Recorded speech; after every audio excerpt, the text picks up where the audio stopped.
ang mga modelong ito, kaya malabong mawalan sila ng trabaho. Pwedeng panlalaki, pwede ring pambabae. Ang tawag sa kanila, androgynous models. Naglibot kami sa mga piling lansangan para tanungin ang ilan nating mga kababayan kung ano ang tingin nila sa kasarian ng modelong ito. Babae ba siya o lalaki? Babae ako. Lalaki, may Adam's apple eh. Bakla! Ay, hindi. Lalaki. May ano eh. Parang babae yan eh. Sa tingin ko lang, babae siya. Lalaki. Why? Babae naman, tingin ko. Ang modelong nasa larawan, number 18 sa top 50 male model list ng isang website noon lamang nakaraang taon.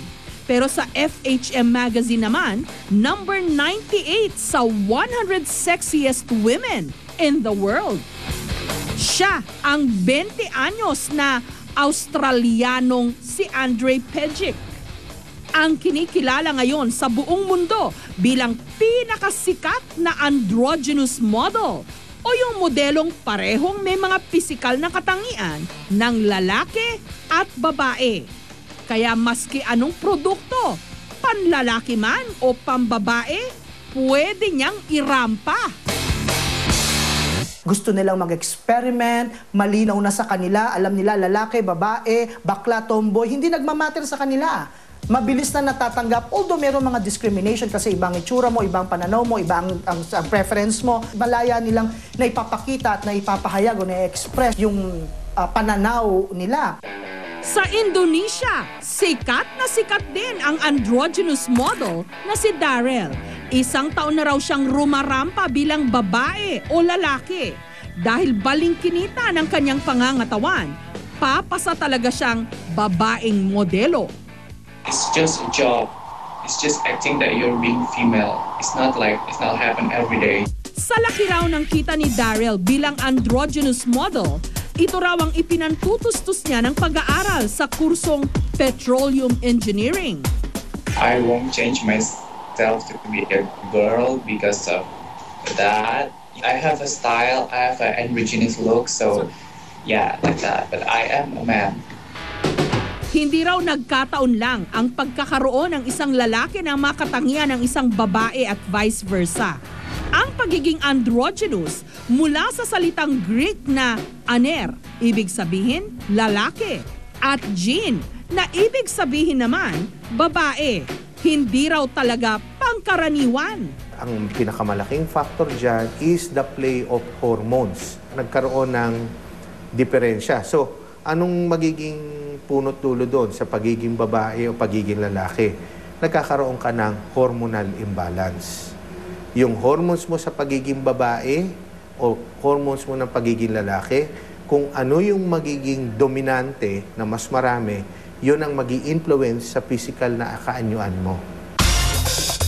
Dito sa Pilipinas, bihirang-bihira ang mga androgynous model katulad ng 20 anyos na si Bruce. Ako nga pala si Bruce.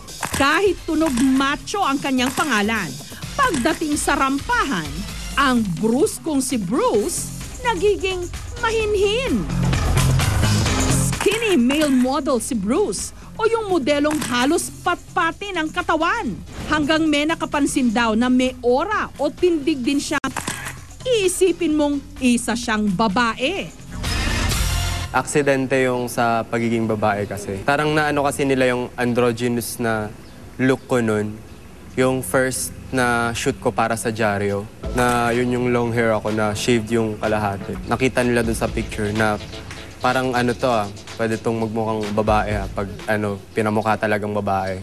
Bukod sa mahaba niyang buhok, mahaba rin ang kanyang legs at maliit ang kanyang mukha na karaniwan sa mga modelong babae. Dahil may pagka-rocker ang fine art student na si Bruce, nagpapahaba raw siya ng buhok. Dahilan para madalas siyang mapagkamalang babae. Gayunpaman, for the record daw, tunay siyang lalaki. May silbi to, may advantage to. May mga male na foreign model, mga Brazilian model yata yun. Nakaupo sila. Tumayo siya, inigay niya yung upuan sa akin. Yes, makakaupo na ako. Ang sakit na kasi ng paa ko nun sa nagbabalance ako eh. Tapos sabi ko, thank you. Tapos umupo na ako, tapos sabi yung mukha niya. Gumanon siya. Tapos sabi nung isang babaeng model, he's a guy, ganyan-ganyan. Tapos sabi, really? You got me? Hindi raw biro ang pagiging androgynous model. Kailangan maging komportable sa mga damit pambabae na ipinasusuot sa kanya. Ganito kataas ang sinusuot ko pag ramp saka photoshoot, 6 inches.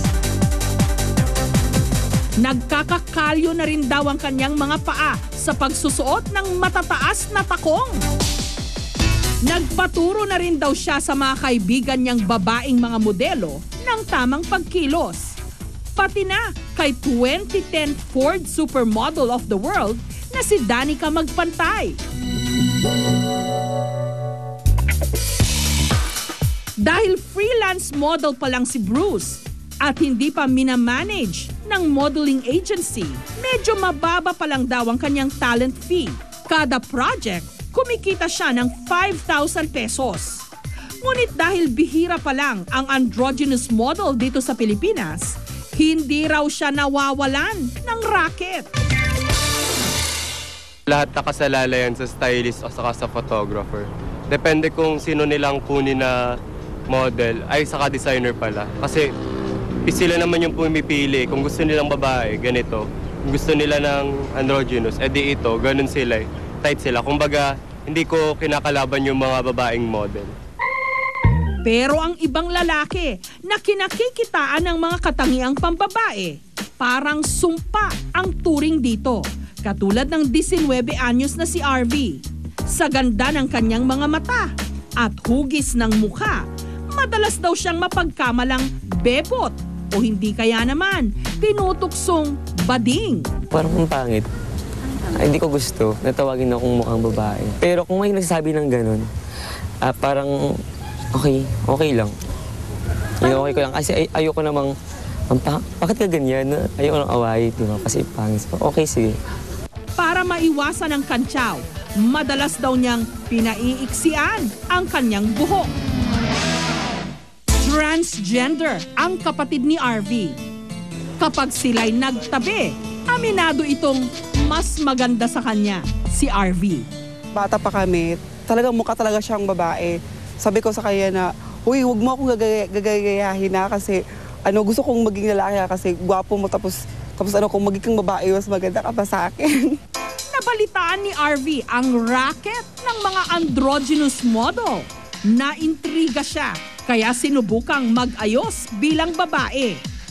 Nung na-makeover, walang duda, babaeng babae siya mula ulo hanggang paa. Parang uncomfortable. Pangit talaga. Mainit sa ilalim, bigat tapos parang ang kate. Mga modelo, para ring mga artista, pwede nilang isabuhay ang mga karakter na malayo sa tunay nilang pagkatao. Kaya kung carry nilang mag-alalalaki o babae o ano paman, trabaho lang yon, walang personalan.